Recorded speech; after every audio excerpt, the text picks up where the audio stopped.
जय श्री ओम नमः सिद्धेभ्य नमो अरिहन्ताणं नमो सिद्धाणं नमो आयरियाणं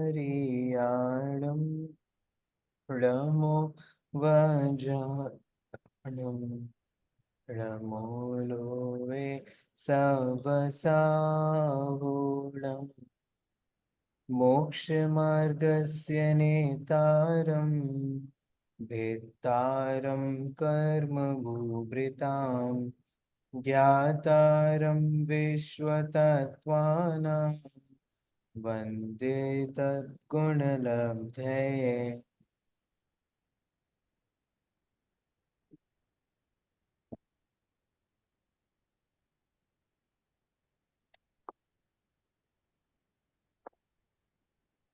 जैन कॉस्मोलॉजी की अपनी एक क्लास है जिसमें अभी तक हमने यह विश्व क्या है, कैसे बना हुआ है और जैन दर्शन में उसका क्या स्वरूप है, कि क्या उसका कोई क्रिएटर माना गया है या नहीं माना गया है, या नहीं माना गया है तो क्या क्या ऑब्जेक्शंस और आर्ग्यूमेंट्स जो हैं जैन लॉजिशियंस ने खड़े किए हैं, वो सब हमने थोड़ा सा देखा था।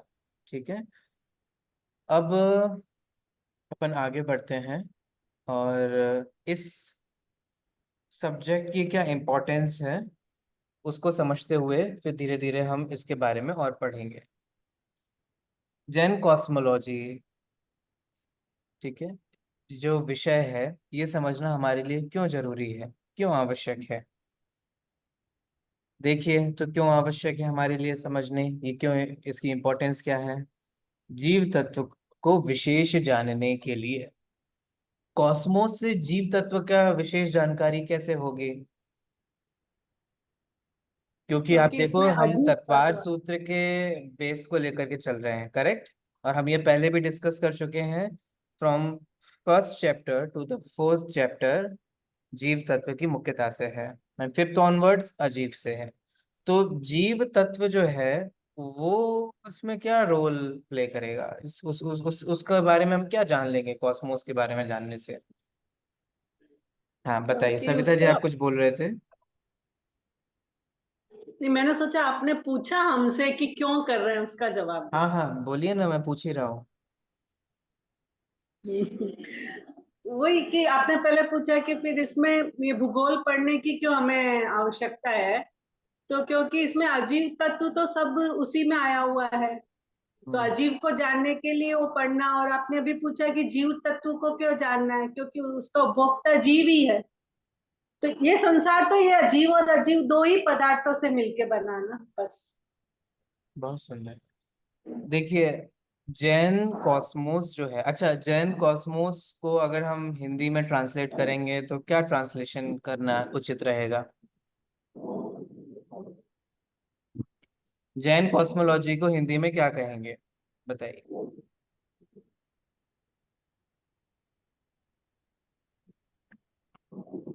जैन भूगोल। हम्म, भूगोल तो गोल हो गया। नहीं नहीं, लोक को जानना, जैन लोक और लोक को जानना, या पता नहीं। अब समझ में आए द प्रॉब्लम ऑफ ट्रांसलेशन। क्या एकदम एक्यूरेट ट्रांसलेशन क्यों होना चाहिए किसी भी चीज नहीं का। करेंगे ट्रांसलेशन, हिंदी इंग्लिश वाला ले लेंगे, साइंस ऑफ लिविंग। नहीं नहीं, वो वही तो आप होंगे हम चल, लोग। आपको जो लेना है वो आप लीजिएगा, मुझे कोई प्रॉब्लम नहीं है। नहीं नहीं, नहीं, करेक्ट हम बोल रहे हो आप। नहीं तो ऐसे ही नहीं करेंगे उसमें। उल्टा सीधा। भूगोल सही ट्रांसलेशन नहीं है। ठीक है, क्यों नहीं है आप लोग बताइए, आप लोग सब होशियार हैं। शायद सिमर जी ने बोला था ना, सिमर जी बताइए। भूगोल गोल होता है बोला उन्होंने। हम्म।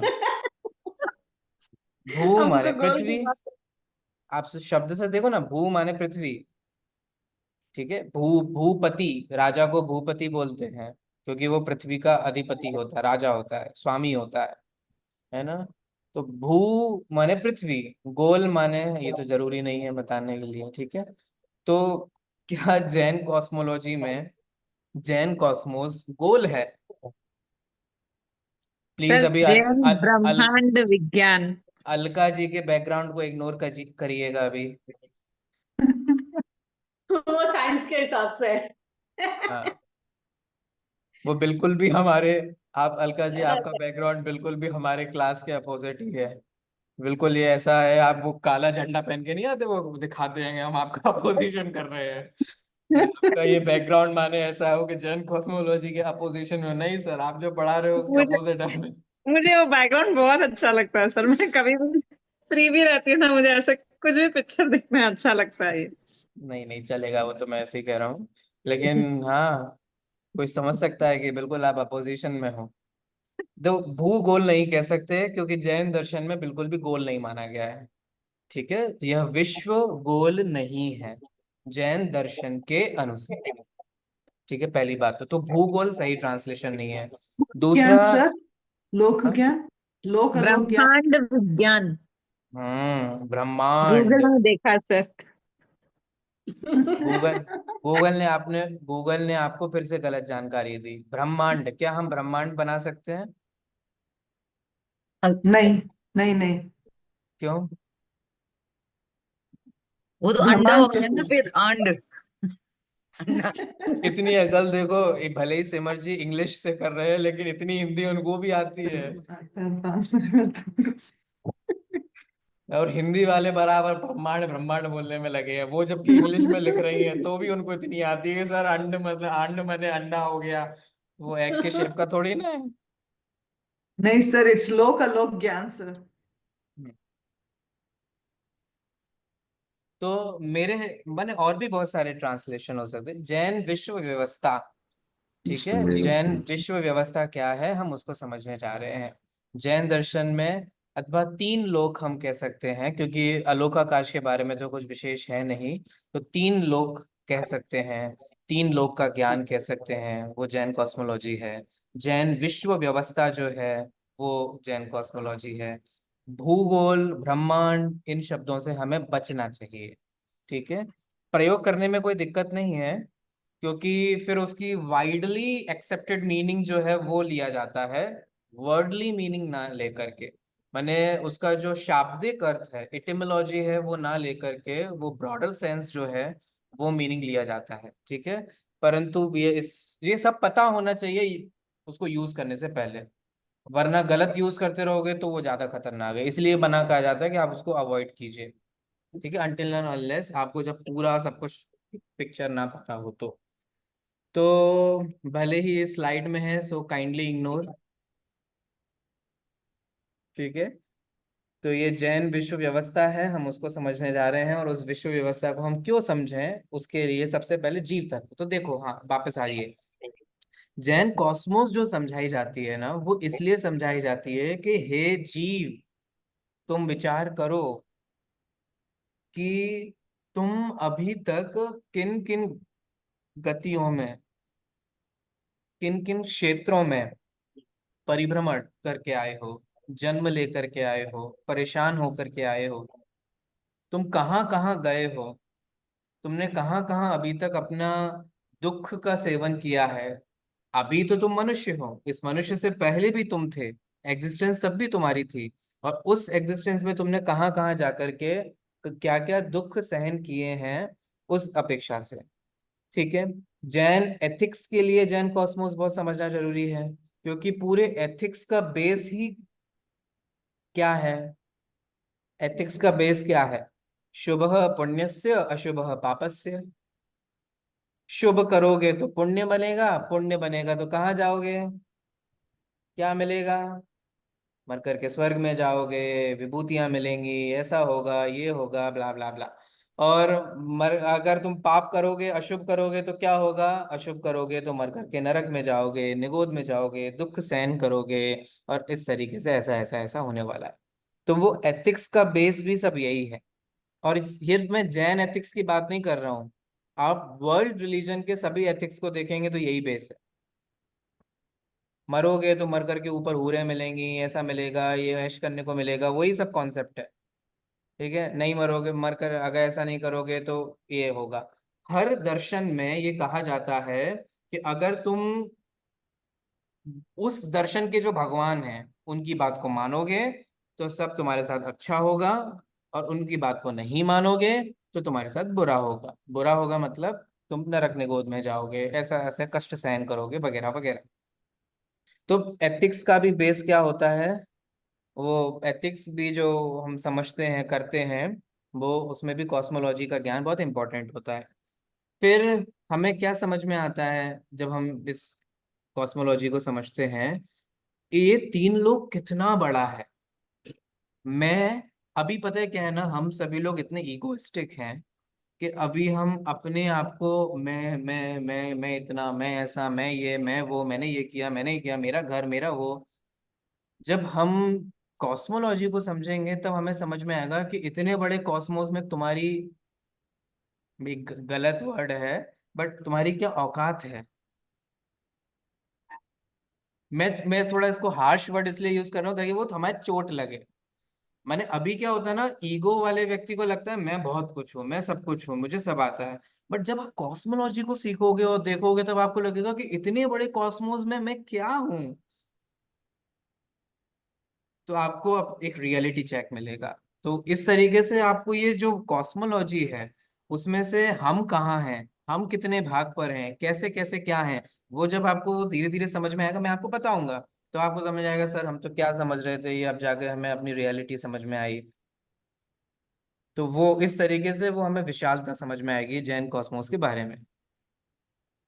फिर कॉस्मोलॉजी की जरूरत इसलिए भी जो होती है पंच परावर्तन के कॉन्सेप्ट को समझने के लिए। आप लोगों ने कभी ये वर्ड सुना है, पंच परावर्तन? जो स्वाध्यायी लोग होंगे उन्होंने सुना होगा, है ना। पंच परावर्तन इसमें आता है द्रव्य, ये मैं अभी समझा नहीं रहा हूँ। द्रव्य, क्षेत्र, काल, भाव और भव, ये पंच परावर्तन कहलाते हैं। ये कॉन्सेप्ट क्या होता है वो समझिए।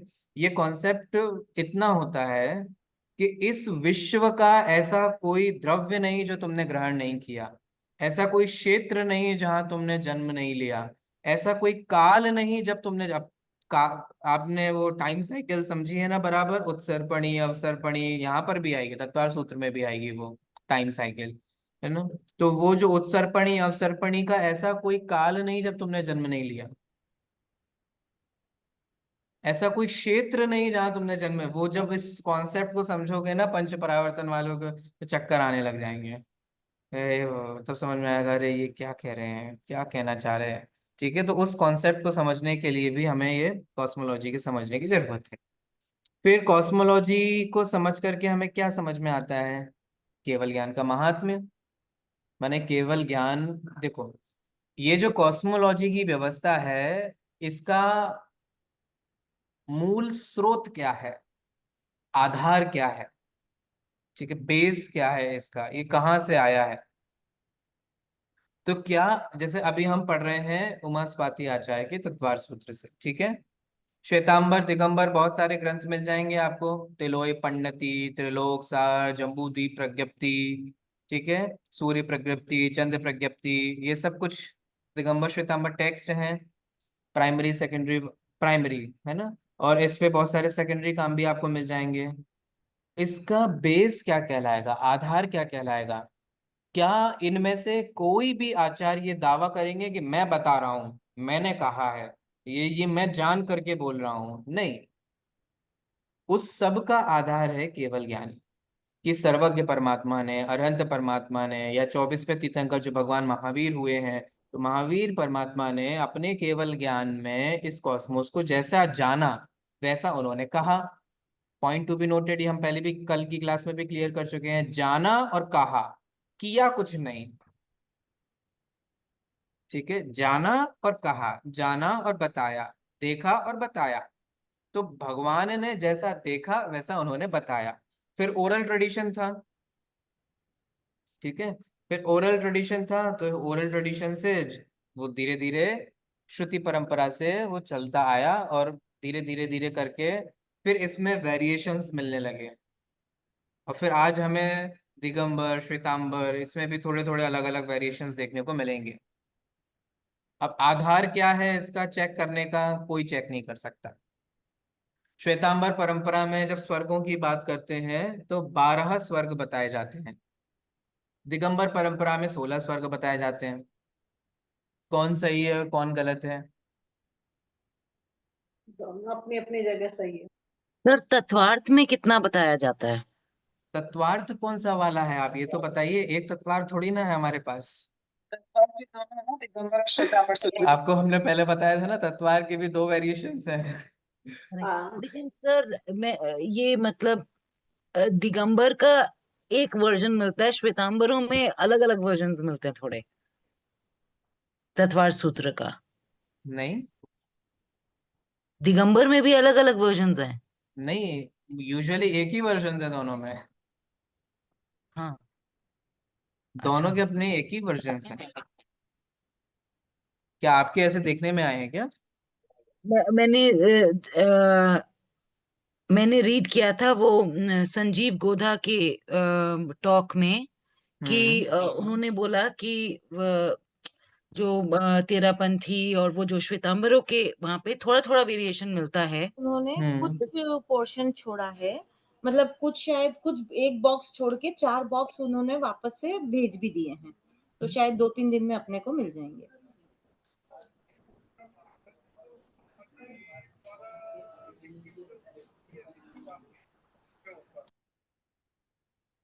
हाँ मैम।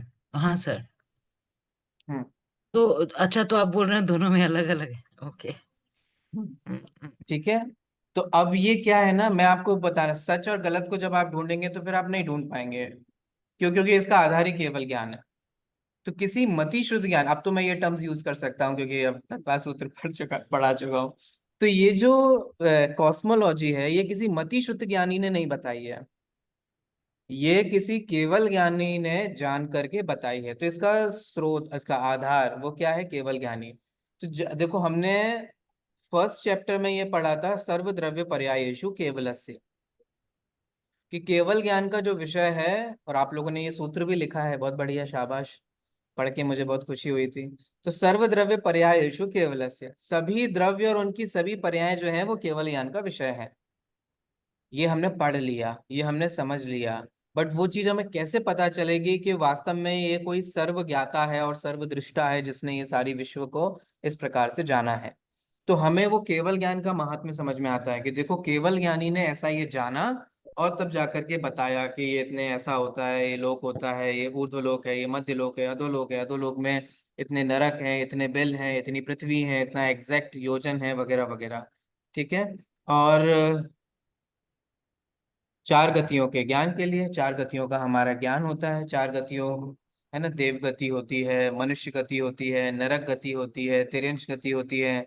कौन सा जीव कहाँ रहता है, किधर रहता है, उसकी क्षमताएं कितनी हैं, वो कहाँ कहाँ जा सकता है, किधर किधर से आ सकता है ना। तो ये सारी चीजें जो है, इन गतियों के बारे में भी हमें जानने को मिलता है। और ये इसी पॉइंट से रिलेटेड है, केवल ज्ञान से ही। और जब हम ये सब जानते हैं, समझते हैं, तो फिर हमें सर्वज्ञ पने पर और विश्वास होता है कि ये सारी विश्व व्यवस्थाएं जो हैं, ये किसी सर्वज्ञ ने ही कही कही है, उन्हीं ने ही बताई हैं। इस तरीके का ऐसा दृढ़ श्रद्धान होता है। ठीक है। तो ये हुई हमें कॉस्मोलॉजी के ज्ञान की क्यों जरूरत है। अरे,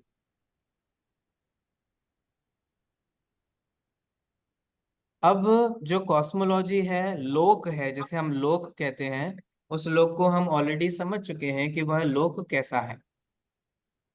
तो लोक क्या होता है? जहाँ जीवादिक क्षय द्रव्य होते हैं। तो जहाँ जीवादिक क्षय द्रव्यों की उपस्थिति होती है वह लोक है। ठीक है। और जहाँ अनुपस्थिति है वो अलोक है। तो बेसिकली हमारा फोकल पॉइंट क्या होने वाला है? लोकाकाश। क्योंकि अलोकाकाश में आकाश के अलावा और कुछ नहीं है, फिफ्थ चैप्टर में हम पढ़ चुके हैं ये। ठीक है। तो ये है जैन दर्शन का लोक, जो मुख्यतः तीन भागों में डिवाइड है। आप अलग अलग ग्रंथ पढ़ेंगे, अलग अलग आगम पढ़ेंगे, तो उसमें अलग पर्सपेक्टिव होंगे, जिसमें इन तीन लोगों के डिविजन्स देखने को मिलेंगे अलग अलग दृष्टि से। वो अभी मैं आपको नहीं बता रहा हूँ, उसमें आपको नहीं उलझाऊंगा। मेजरली और मेनली तीन डिविजन्स हैं, ऊर्ध्वलोक, मध्यलोक और अधोलोक। ठीक है। बहुत इजी है। जो ऊंचा ऊंचा ऊपर ऊपर है वो है ऊर्ध्वलोक, जो नीचे नीचे है वो है अधोलोक, और जो ऊपर और नीचे के बीच में है वो है मध्य लोक। मध्यलोक। ये समझे आप, ऊपर ऊपर और नीचे नीचे क्या बोल रहा हूं मैं? हाँ समझ गए। कि ऊपर जब हम स्वर्ग की बात करते हैं या वैमानिक देवों की बात, स्पेसिफिकली बोलूं तो वैमानिक देवों की बात करते हैं, हम पढ़ेंगे देव कितने प्रकार के होते हैं। 4 प्रकार के देव होते हैं, भवनवासी, व्यंतर, ज्योतिष, वैमानिक, वो सब हम आगे पढ़ेंगे। लेकिन ये जो ऊपर वैमानिक देव होते हैं, ये कैसे होते हैं, इनकी व्यवस्था कैसी है, एक के बाद एक, एक के बाद एक, एक के बाद एक, एक के बाद एक। तो ये ऊपर ऊपर है, इसलिए ऊर्ध्वलोक है। नरक की व्यवस्था, हम सबसे पहले नरक को समझने वाले हैं। ठीक है, तो नरक की व्यवस्था, क्योंकि तत्वार सूत्र में उसी से शुरुआत है। तो नरक की व्यवस्था कैसी है, नीचे नीचे है, एक के बाद दूसरे, बाद तीसरा, चौथा, ऐसा, इसलिए वो अधोलोक है। मध्य लोक का कोई दूसरा नाम जानते हैं आप लोग? मनुष्य लोग भी बोलते हैं, तिर्य ठीक। लोक। तिरछा लोग, तिरछा लोग भी बोलते हैं, तिर्य लोक। हम्म, तिर्यक, तिरछा। हाँ, मध्य लोक को तिर्यक लोक भी बोलते हैं। ठीक है। और तिर्यक का मतलब क्या होता है, क्योंकि जब हम डायरेक्शनल पर्सपेक्टिव से बात कर रहे हैं, तो जो अपवर्ड्स है वो ऊर्ध्वलोक, जो डाउनवर्ड्स है वो अधोलोक। ठीक है। और जो अपना ऐसा ऊंचा ऊंचा है ना, नीचे नीचे है, ठीक है, तिरछा है, सीधा है, वो है मध्य लोक, तिर्यक लोक। ठीक है। अब वो तिरछा है कैसा है, वो जब हम एक एक की गहराई में जाएंगे तब उसको हम अच्छे से डिटेल में समझेंगे। ठीक है। तो ये ऊर्ध्वलोक है, मध्यलोक है, अधोलोक है, और जैन लोक जो है वो इस तीनों में डिवाइडेड है। कितना क्लियर हुआ आप लोगों को? Yes sir. Yes sir. हाँ। अब, हाँ, अभी समय भी अपना हो गया है, मैम कुछ कह रहे हाँ हैं? सॉरी अच्युत जी, आज आपकी क्लास को डिस्टर्ब किया मैंने। कोई बात नहीं। हाँ, ऐसा है कि जो आपको टीचर पढ़ाएंगे पूजा जी, उनसे मेरी बात हुई है। जहां तक हो सके आप लोगों को पूरा हिंदी मटेरियल भी प्रोवाइड करा के देंगे। क्लास जब वो लेंगे, वो हिंदी में भी पढ़ाने की कोशिश करेंगे। बस इतना है, और वो इजीली पढ़ा पाते हैं हिंदी में। ऐसा नहीं है कि उनको हिंदी नहीं आती, बिकॉज वो जोधपुर के हैं। बट कुछ टेक्निकल्स वर्ड्स हैं जो इंग्लिश में ही होंगे, तो वो इंग्लिश में, तो कभी 40% इंग्लिश होगी तो कभी 60% इंग्लिश भी होगी। कभी हो सकता है कि पूरी क्लास में 10% ही इंग्लिश हो। वो डिपेंड करता है सब्जेक्ट मैटर के ऊपर। ठीक। दूसरा, हिंदी, जिनको भी हिंदी मटेरियल चाहिएगा, उनके लिए उन्होंने कहा है कि हम हिंदी भी पूरी तरह से कोशिश करेंगे कि चैट जीपीटी से वो खुद ही उसको डाउनलोड करके, उसको ट्रांसलेट करके और आप लोगों को प्रोवाइड कराएं। तो आप लोगों की अगर इच्छा है उसको पढ़ने की, तो उसको भी पढ़ा सकते हैं। हाँ, रिकॉर्डिंग तो नहीं मिलेगी, लेकिन कार्मिक सेंटर पे चिन्मय करके हैं, तो जिस दिन भी आप लोगों को पढ़ना होगा, आप लोग यहाँ आ सकते हैं। हम चिन्मय को यहीं पर बुला लेंगे और ऑफलाइन क्लासेस भी ली जा सकती है। लेकिन उसके लिए आपको 4 और 5 डेज बिफोर बोलना रहेगा कि हम एक ऑफलाइन क्लास चाहते हैं। तो इसलिए, और एग्जाम के टाइम पर आप लोगों की एक रिकॉर्डिंग क्लासेस, तो इसलिए टोटल आपको 30 क्लासेस लेनी है। तो जहां तक हो सके कोशिश करिएगा क्लास में ही अटेंड करिएगा। ठीक है। Thank you. Thank you Achyut ji. Okay ma'am. Okay ma'am. चलिए, आपका टाइम भी हो गया है, और आपकी नेक्स्ट क्लास भी है, मेरी भी नेक्स्ट क्लास है। कल मिलते हैं और इसको और डिटेल में कि इसके डायमेंशंस क्या हैं 3 लोग के। ठीक है, वो स्टडी जो है वो अपन कल करने वाले हैं। अभी की क्लास को यहीं पे विराम। ओके, सभी को ठीक जय है। जिनेंद्र। जय जय जिनेंद्र जिनेंद्र। सर। जय जिनेंद्र।